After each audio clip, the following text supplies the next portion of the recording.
We think that the next generation of nuclear energy technology should be built in the United States of America. And, the strongest, most robust economy from our standpoint, Logan's going to set the agenda for the world, and that's going to be determined by the strength of the energy infrastructure. Welcome back to the Middle Tech Podcast. You've got Logan Jones here, and this week I got to sit down with Justin Maierhofer, the Senior Vice President of Government Relations at the Tennessee Valley Authority and a member of the Kentucky Nuclear Energy Development Authority. I wanted to do this episode because I'm super eager to see Kentucky play a meaningful role in the future of energy, and nuclear is becoming a much more important part of that conversation. So Justin is in a super unique position. The TVA recently submitted a construction permit application to the U.S. Nuclear Regulatory Commission to build a small modular reactor at its Clinch River site. And it's now officially under review. So it's pretty recent news, and that is a huge deal. That makes the TVA the first U.S. utility to ever reach this stage with an SMR, which is a significant step forward for how America might power its grid with nuclear energy. If you're not familiar, SMRs are a newer generation of nuclear plants. They're smaller, they're factory built, and they're designed to be more flexible and cost effective than older, larger reactors. They're seen as a more practical way to deliver clean, reliable power more quickly and more affordably. Now, on the state side, Justin also serves on NEDA, aka the Kentucky Nuclear Energy Development Authority.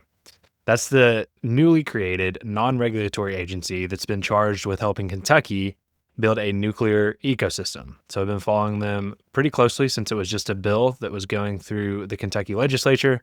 It is now established and operating in Kentucky, and Justin is representing the TVA on that organization. So in this conversation, we cover how the TVA reached this milestone and why it matters, what NEDA is doing to prepare Kentucky for nuclear, the potential to reuse old coal plant sites for new energy infrastructure, what energy demand looks like in the coming years, from AI and manufacturing to electrification, and what the future could look like if we get it all right. Now, before we dive in, let's just get a quick word from our sponsors. Before we highlight our sponsors, we'd just like to state that the views and content shared on this platform do not necessarily reflect those of our show sponsors. That being said, Middle Tech is supported by KY Innovation, the Kentucky Cabinet for Economic Development's Office of Entrepreneurship. KY Innovation exists to support and develop Kentucky's startup ecosystem, and we are proud to be supported by an organization whose mission aligns so closely with ours. If you are a founder building in Kentucky, you need to check out the resources that KY Innovation has to offer. You can find more information by clicking the link in our show notes or going to kyinnovation.com. All right, Justin, so if you can just start us off in this conversation, how big of a deal is this for nuclear energy in America? What is the signal to the rest of the market that you guys are taking that step to, build this SMR in the Clinch River site? Yeah, Logan. So we're really excited about where we are with next generation nuclear as well as existing nuclear. TVA has actually the third largest nuclear fleet in the United States of America, and it's a really important generation source for TVA. I think we're upwards of 9,000 megawatts almost of reliable, affordable baseload nuclear. So, we're excited about our existing fleet, and we're also really excited about, we submitted our construction permit application to the Nuclear Regulatory Commission back on May the 22nd of this year, and just this week the application was formally accepted by the NRC. So we were really excited about that. TVA, we think that the next generation of nuclear energy technology should be built in the United States of America. And, the strongest, most robust economy from our standpoint, Logan's going to set the agenda for the world, and that's going to be determined by the strength of the energy infrastructure. And TVA is intent on leading American energy dominance in the United States. We agree with this administration that building generation of all types is critically important to the future of the United States. And we're sort of agnostic when it comes to generation resources, as long as the the power is there when you need it. Hmm. That's how we view it. So we're fortunate to have nuclear, advanced nuclear, but certainly the TVA is really proud to be the first utility to submit a construction permit application, and that is for the GE Vernova Hitachi Nuclear Energy BWRX 300 there at the Clinch River site. Well, I'm excited to get into more of the details around this SMR project and what this means for the country as a whole. But for any listeners that might not be familiar with the TVA, they may even get their power from the TVA and not really understand how you guys are laid out or what you guys actually do. Maybe if we can just start by talking us through what a public power utility is and kind of how that differs from an investor owned utility. I feel like that's just kind of a good place to start to frame the conversation here. Yeah, I'd be happy to provide a little bit of background, Logan, on TVA. We were founded back in 1933. The TVA Act was signed by President Roosevelt on May the 18th. So we're a little over 92 years old. It's a sort of an odd word, maybe in 2025, but we were founded in a bipartisan way Mm. in Washington, and a Republican senator, a guy by the name of George Norris, he carried the TVA Act through the legislature and through the Congress, and he found a willing partner there in President Roosevelt, and the two of them, one guy from Nebraska, president from New York, and they came together to support TVA Act, and Logan, they gave us a 3 E's mission, which is energy, environmental stewardship, and economic development. Mm. The 3 E's, if you will. And one of the ways we like to think about it, Logan, is we keep the lights glowing, we keep the river flowing, and we keep the valley growing. And a big part of our mission is obviously low cost, reliable, affordable electricity, keeping the lights on, if you will. We do that in partnership with 153 local power company customers. Mm. So think about like Hopkinsville Electric System up in the Commonwealth of Kentucky. Think about Bowling Green Municipals, Utilities, West Kentucky, Rural Electric Co-op. Those are all customers of TVA, and they're partners of TVA. And we work together to provide, electricity throughout the 7-state Tennessee Valley. And we serve together about 10 million people who choose to live and work and raise their families in the 7-state region. And on top of that, Logan, we also manage flood control, navigation, the tributaries, the reservoirs on the 652-mile long Tennessee River. The University of Tennessee did a study recently that said that combined economic value in which we provide annually for the Tennessee River is about $12 billion. Mm. So it is very significant, and that's part of our environmental stewardship mission. We manage campgrounds in the region, do a whole lot in the environment and environmental stewardship piece, and then we also the third E is economic development, and economic development is a team sport. A lot of companies that choose to relocate or move to the Tennessee Valley or stay in the Tennessee Valley and grow, that is all part of our economic development mission. And we work with the state of Tennessee, state of Commonwealth of Kentucky, and all the different, other 5 states, Alabama, Mississippi, to really attract and retain jobs throughout the region. When President Roosevelt, Logan, signed the TVA Act in May 18, 1933, he said the electricity power is really a secondary matter. He said the number one job of the TVA is to improve the quality of life of the people who live in the Tennessee Valley. And I think that's really important. And, we've got about 10,000 employees who wake up every day, go to work at the plants, control rooms across the system, coal plants, nuclear plants, gas plants, hydroelectric plants. That was where we originally started, was the hydroelectric piece on the Tennessee Mm-hmm. River. I love that line that you guys are your first kind of order of business is to improve the quality of life because you're positioned to do that with the production of energy. The production of energy pretty much directly equates to a higher quality of living. The more energy we can produce as a society, typically the higher quality of life that is resulted from that. And as part of just the kind Exactly of the right. Yeah, as part of the history of TVA, I really appreciate you kind of digging into the origins here. So, correct me if I'm wrong, it's a federally funded organization, and does that translate to at cost power? Can you kind of walk us through the business of this, business side of this, and the different side of that versus something that would be like an investor-owned utility? Yeah, so we are owned by the federal government. We actually, it's a myth that I hear fairly often is that we receive federal funding.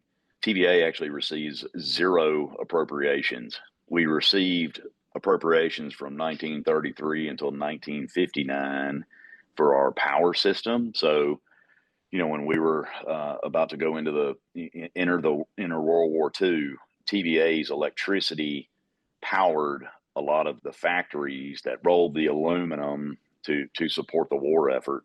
So we received power appropriations to build coal plants, hydroelectric plants up until 1959, and then that ended. And then annually from 1959 until about 1999, we received appropriations for the river and flood control, navigation, that piece of the mission.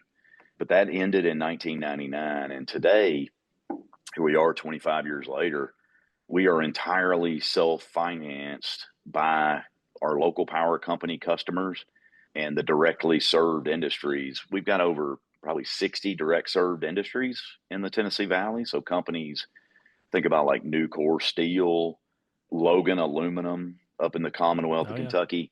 Yep. So companies like that who we serve directly, and they're great customers of ours, and that is how TVA is funded. So Hmm.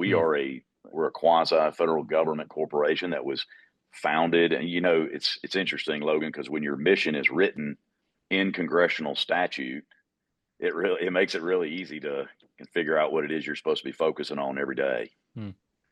Well, to kind of set up the conversation for some of the topics that I really want to dig into here, specifically around what you're saying of having kind of the direct customers like Logan Aluminum and Nucor Steel.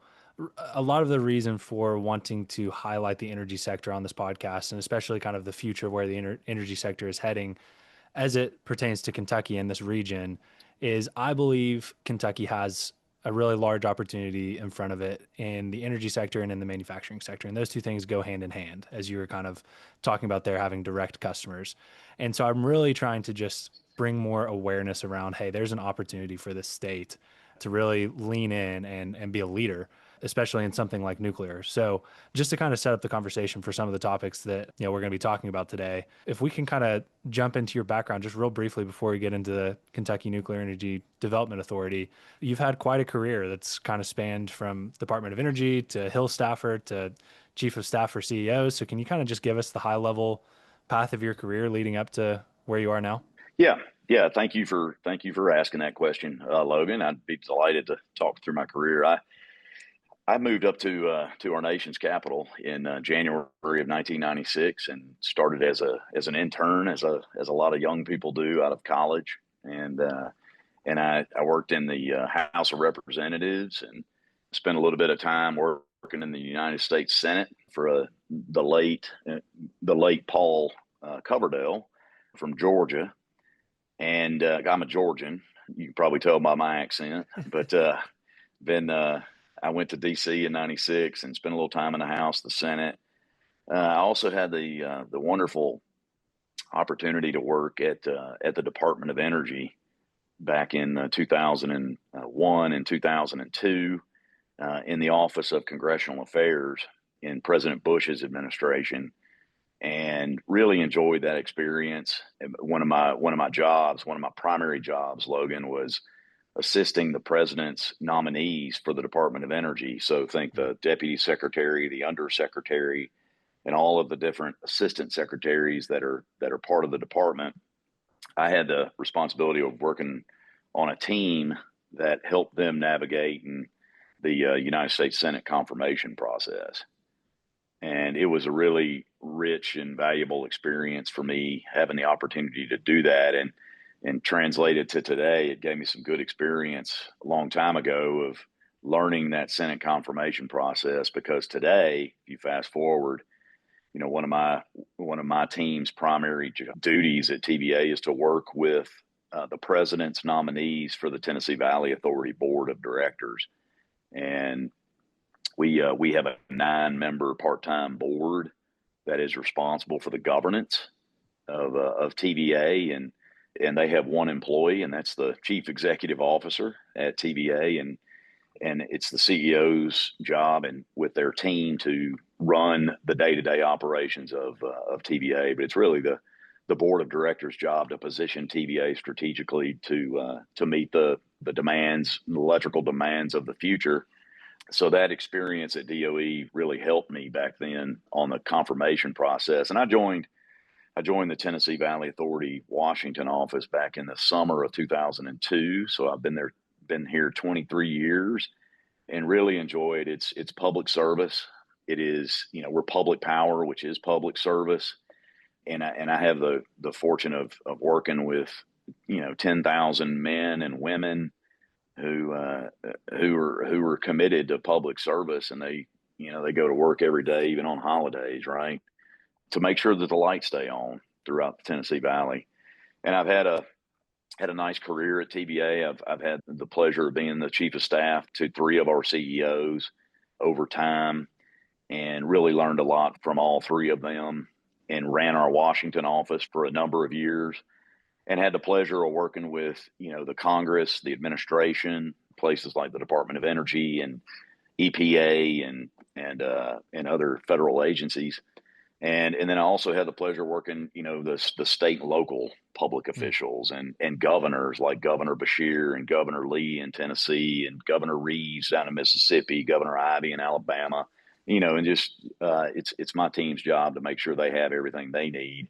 And as we partner together, with those states to fuel jobs and support each other, because that economic development, as I kind of mentioned at the outset, it is a team sport, and so we work with a lot of those different states, including Kentucky, Yep. In a number of areas to support the mission. Well, you're well experienced to be doing what you're doing. There's no doubt about that. And I want to get into a board position you're currently holding, representing the Tennessee Valley Authority and the Kentucky Nuclear Energy Development Authority. So this is something that I've been tracking pretty closely since Senate Bill 198 first proposed the authority to be established. So if you can just kind of start off by letting listeners know why this was established in the first place, like what core problems did lawmakers charge NEDA to solve first? Yeah, so I first of all, I appreciate Governor Beshear appointing me to the Nuclear Energy Development Authority. There was something similar in the state of Tennessee, the Nuclear Energy Advisory Council, that Governor Lee set up. And, I think it's important. We've had really, really some strong interest from the Commonwealth of Kentucky and Tennessee to really, really get behind this industry. And I think nuclear, just as a personal observation, Logan, is nuclear energy is a bipartisan energy source from my standpoint. It's one of those fuel sources that really, really enjoys strong bipartisan support really across the country, but particularly I think in the Southeast. We've got nuclear. We have 2 nuclear plants in East Tennessee. We've got a very large boiling water reactor, 3-unit. It's called Browns Ferry, which sits down in Decatur, Alabama. There's and nuclear enjoys fairly strong public support across the country, but I think particularly in the Southeast. Oak Ridge National Lab may have had something to do with that, in the Manhattan Project. And people are just sort of accustomed to living near the nuclear plants. And they also are huge job creators. Nuclear, you're Browns Ferry, I think we probably got 2,000 to 3,000 employees at Browns Ferry. So they're terrific for the community. All 3 of our nuclear plants give back in a volunteering kind of way to the communities where they exist. And our employees are great about just working with the local nonprofits and everything and to support the communities where we provide this generation. the Kentucky Nuclear Energy Development Authority was created, by the legislature and Governor Bashir. We had an opportunity to, which we appreciated, for TVA to have a seat on the Energy Development Authority. It's run out of Lexington there, Yep. University of Kentucky. There's a gentleman there who keeps us on schedule and keeps our calendar holds, and brings us together periodically. We had a meeting, I'm going to say about 2 weeks ago. I had to join virtually for a few minutes because I had a different obligation at that time, calendar commitment. But I had the chance to, really get to know some other Kentuckians. And Kentucky is very interested in nuclear power, and I think there's a lot of legacy sites, legacy coal plant sites that have the necessary infrastructure, the transmission piece, all the different equipment there that could potentially be really good sites for future small modular reactors, advanced reactors as they come online here in the country. So Yeah, it's and I pretty think exciting stuff, and I think yeah. I was just going to say Go ahead. I'm really excited about the to get into the potential to convert some of these old coal power generation facilities into potentially supporting nuclear, and all for all the reasons you just kind of laid out there. Back to the purpose of the Kentucky Nuclear Energy Development Authority. Kind of what's when somebody asks you what that is, what's your few line response on what it is and what you guys do? Yeah, yeah. So first of all, it's a group that's come together to figure out ways for Kentucky, whether it be through the workforce development piece, whether it be through site piece, the siting piece, whether it be through permitting. How can the Commonwealth of Kentucky longer term put in place the things that are necessary to advance the ball on nuclear power? And I think it's an organization that is, we're learning, we're learning with each other. Obviously at TVA, I had the ability to offer site visits to my fellow members in the organization, and give them the opportunity to come and visit our Clinch River site Mm. there in East Tennessee, which we're going to get on the calendar here sometime soon. But also go to an actual operating nuclear plant and give my teammates on the authority some exposure to an actual operating nuclear power plant, so they can see it, they can tour it, they can go into the operator's control room there and watch our operations team, as they go to work at Sequoia or Watts Bar or Browns Ferry. So part of this is us bringing our own set of background and experiences to the table to really help everybody learn a little bit more about future possibilities there for nuclear in the Commonwealth. Yeah, I got to sit down and have a conversation with Rodney Andrews and Dave Middleton, and just kind Mm. of their involvement, the Center for Applied Energy Research at UK.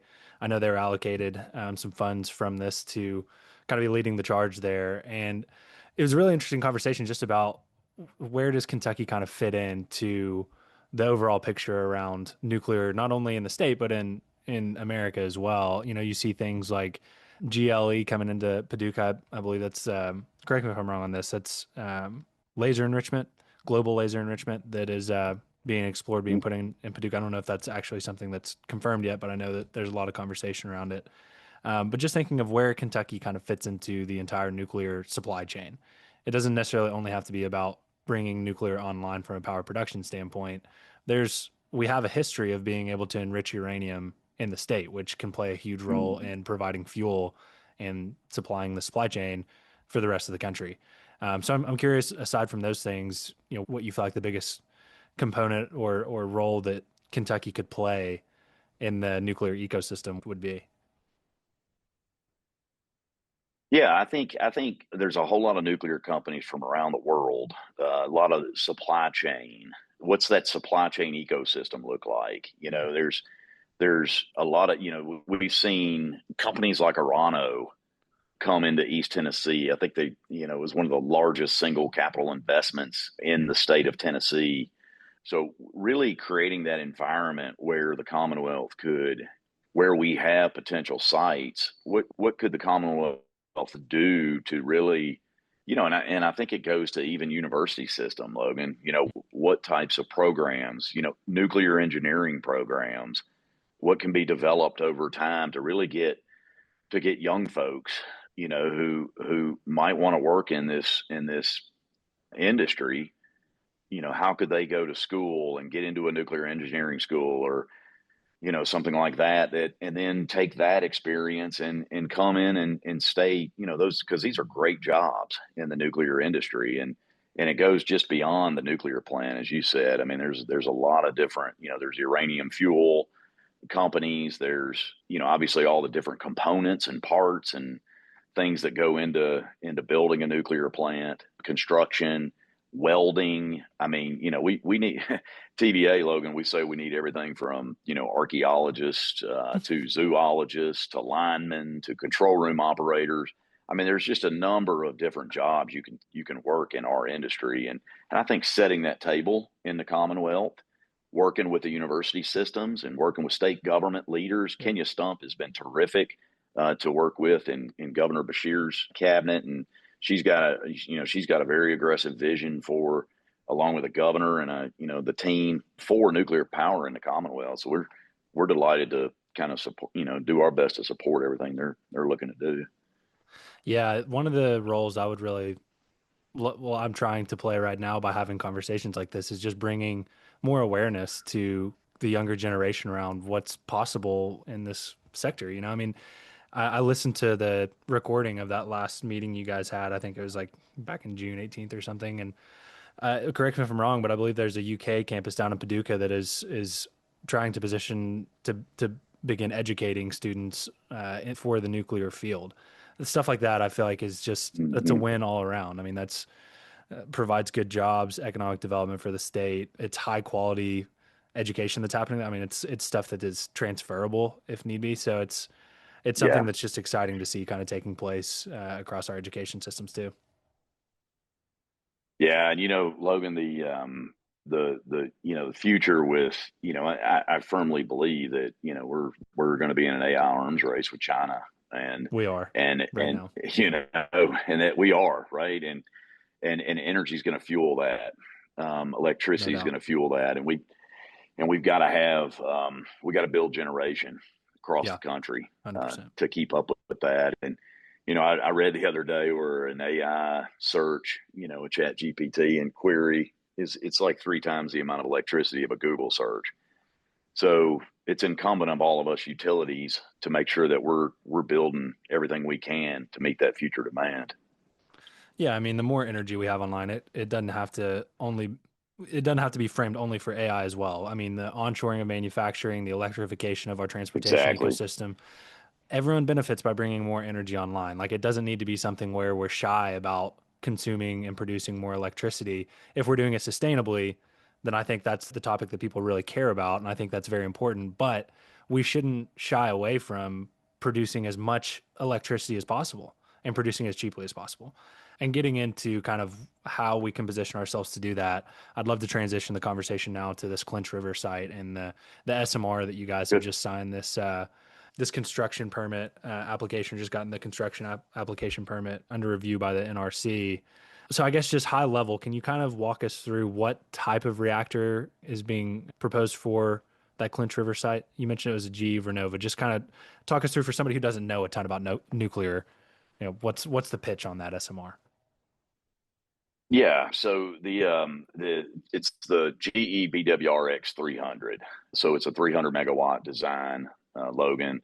It's it's we built in a factory, so it's modular, and it would go. I think we can put up to 3 to 4 of the 300 megawatt plants on the Clinch River site. Hmm. Adam, you may have to fact check me on that, but I think it's 3 or 4 at 300 megawatts, and GE is the design, Logan, and it's it's pretty interesting and useful technology because you could see these. And here's the thing about it: once you can build the first of its kind, which in our business, right, it's always got a higher cost. For sure. And we believe, this is why TVA has submitted a grant application for funding with some of our partners at the Department of Energy to go and try to get $800 million from the Department of Energy to help fund the cost of the first of its kind reactor, because this, but and your listeners probably know this, but that first of its kind of anything is always going to cost a little bit more. So one thing that we're sensitive to at TVA is not putting all of those first of its kind costs on the backs of our ratepayers. Mm. We think that advanced nuclear really has a future in America, and the country needs to get behind it. And that's that's why TVA's got several partners, and why we're applying for that DOE money. And I'll say this, our congressional delegation has been hugely supportive of everything we're doing with the Department of Energy. Congressman Fleischman, Congressman Guthrie from Kentucky, who chairs the House Energy and Commerce Committee, he has been terrific. Congressman Comer, they've just been very supportive of everything we're doing on advanced, nuclear and all things energy. They get it. They understand that, low cost, affordable, reliable electricity is important to driving our nation's economy forward. So we're fortunate to have, exceptional federal partners there. Senators Haggerty, Senator Blackburn from Tennessee, Senator Wicker from Mississippi, and Cindy Hyde-Smith. I mean, they've just all been, really, Senator McConnell, Senator Paul, just, very, very strong supporters of everything we're doing there in this space. Does that play a big role in submitting that construction permit application, that there's just so much? So it feels like I've been following nuclear for about 4 years now. And, I feel like I've just Mm-hmm. started paying attention to it when public support really started pushing for it again. I'm sure that had to have played a big role in that. Is there still more that can be done to accelerate some of the burden that comes with regulation and with cost overruns and with control? Like, how much of a role does the support that we're kind of seeing around nuclear play in the TVA being comfortable with building something that is a first of its kind? Yeah, it's huge, Logan. I mean, that support that we get within our own congressional delegation. But I mean, you saw the governor of New York, Governor Hochul, talking about building another nuclear plant in New York State. So you're really starting. Wisconsin just did a lot of great stuff on nuclear power. You're starting to really kind of see it in different states, different pockets of the country. I think we're blessed in the Southeast because we've always had fairly strong support from public officials, mayors, state legislators for nuclear power. And I think it's really important. Nuclear, Georgia Power, Southern Company, they finished Plant Vogtle down in Georgia, and upwards of $30 billion. And Yeah. it took a little scheduling took a long time. But I will share with you and your listeners that the nuclear industry, has already learned some valuable lessons from that construction of the AP1000s in Mm. Georgia. And we're taking those lessons and we're applying them.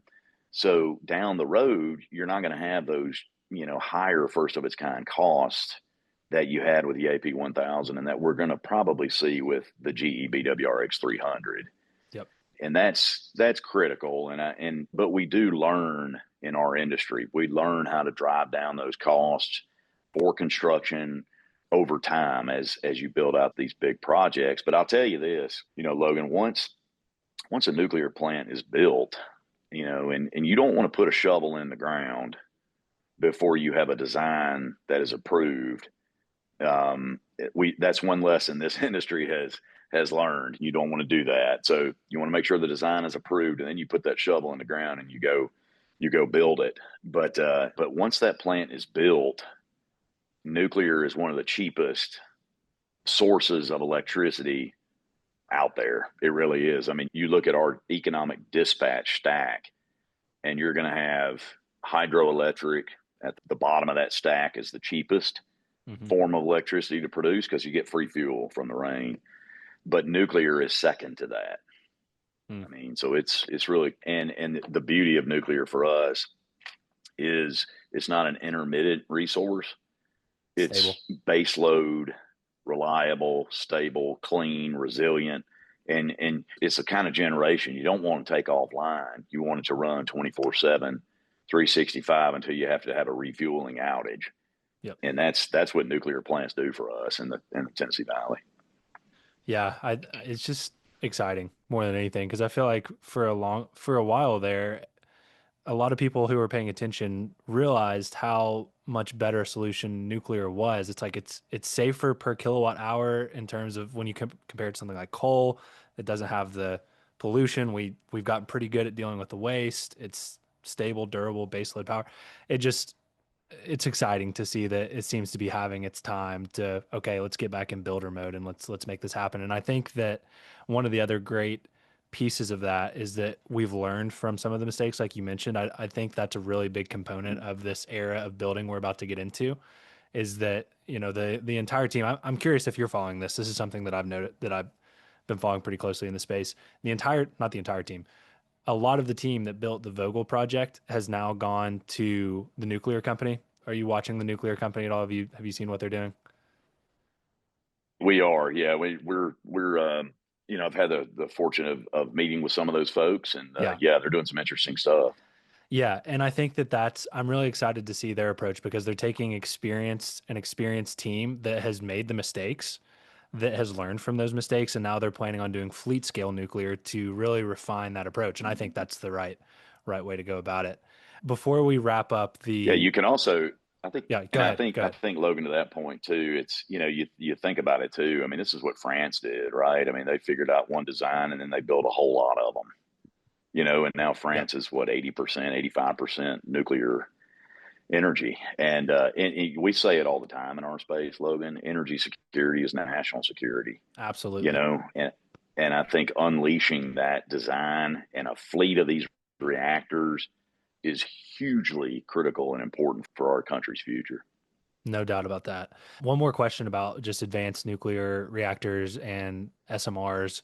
I'm curious your perspective on like what the differences are of somebody like a Tennessee Valley Authority who is a public power organization versus like a private company like the nuclear company building advanced nuclear. Like what are the differences from like an investment perspective, from a like the capital stack? Because I feel like that's a part that I don't fully understand yet. So if you could just kind of walk through some of the differences there, I feel like that'd be helpful for both me and listeners. Yeah, Logan. So TVA has a debt ceiling that has been in place since the Carter administration. We have a debt ceiling that is capped at $30 billion, and we have basically two ways to for revenue, which is to raise rates or borrow against that debt ceiling. So we need partners. We need partners. We need financial partners. We need a lot of the hyperscalers that are out there, Google's and XAI's and Yep. Amazon. A lot of these high tech hyperscaler companies, they need electricity, obviously, for data centers and AI and all that. So one of the things we've recently done is we've had governors around a table, we've had the hyperscalers around a table, and we've had the power producers around the table, just having conversations with each other. And because we have to have those conversations, because we got to have partnerships. They need electricity, and they've got capital resources to support this industry. So that's why we're really having some of those conversations to figure out where we can come together, whether it be through a power purchase agreement Yep. over 20 years or 30 years, whatever we can do to kind of collaborate and partner together. Then we need each other. Yeah. And in the Absolutely. utility business, we tend to be a little more conservative, and it's safety first, risk averse. The hyperscalers are break it and go fast, right? And so it makes for really, I think, fascinating and interesting conversations with each other. But that's one thing actually the public officials, local, state, and federal officials have encouraged us to do is talk with each other and figure out some solutions that we might not have thought about 5, 10, 20, 30 years ago. Yeah, very interesting. I feel like this wave of AI and the hyperscalers trying to build all of these data centers to support the growing demand for AI is trying to solve part of the equation when it comes to looking at nuclear as an investment, which is the payback period to build a nuclear reactor and get it online and actually get a return on your investment has typically just been so it hasn't the math just hasn't worked. But now that AI is a thing, I feel like these hyperscalers are really the ones driving, saying, we don't care, we want energy, doesn't matter, we build it, and it's just Exactly. interesting to see the effect that that's kind of having over the entire ecosystem right now. Um, I wanted Yeah, and to one of the yeah, other go ahead. one of the other great things, Logan, about nuclear, by the way, is the license extension and the Nuclear Regulatory Commission and getting that license up to 60 to 80. We might even potentially get to 100 years on an operating license. Mm. I mean, that is so you're building these assets that can just run an incredibly long time, and they're resilient and they're reliable units. And you just the importance of that is just significant. We'd like to take a quick break to highlight one of the sponsors of the Middle Tech podcast, Awesome Inc., the innovation hub in Central and Southern Kentucky. Awesome Inc. helps grow the Kentucky tech and entrepreneurial community through pitch competitions, a mentor-driven startup accelerator, the Kentucky Entrepreneur Hall of Fame, co-working, and the Team Alpha internships. Be awesome. Now, back to the show. Well, okay, looking big picture here, let's say we're looking, a lot of these projects are predicted to come online in early 2030s into 2040s. Give us kind of your postcard if the TVA, if Kentucky Nuclear Energy Development Authority, if federal policy kind of all hit their marks.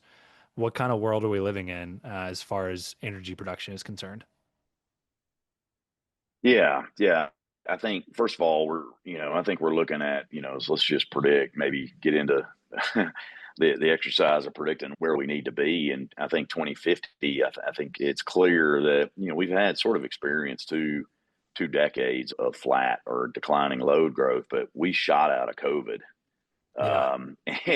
And electricity demand has just climbed incredibly over the last few years. So I think and I don't think it's going to stop, Logan. I think demand is just going to continue to increase. Electrification, onshoring, manufacturing, AI, data centers. I mean, there's just so much coming at us, and we've got to build. We got to build as much generation to meet that demand as to keep the lights on in 2040, 2050. And there's some fascinating. I always think we overestimate the impact of technology in the short term, and we probably underestimate the impact of technology in the long term. But there's fusion companies out there. Type 1 fusion is out there. There's some companies that are kind of on the cutting edge. Battery storage, pump storage, which is like basically a big battery. We've got one at Raccoon Mountain there Mm. outside of Chattanooga. It's a 1,600 megawatt pump storage facility that we run water down through 4 turbines, say 5 o'clock on a hot summer day like today, and you get electricity generated just like that.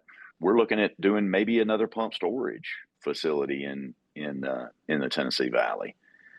So there's really a lot of fascinating technology advancements I think that are coming. I think AI is going to probably get more energy efficient as well Mm. over time, which will help us kind of offset the insatiable demand for electricity No doubt. in that space. Well, I call myself an optimistic futurist.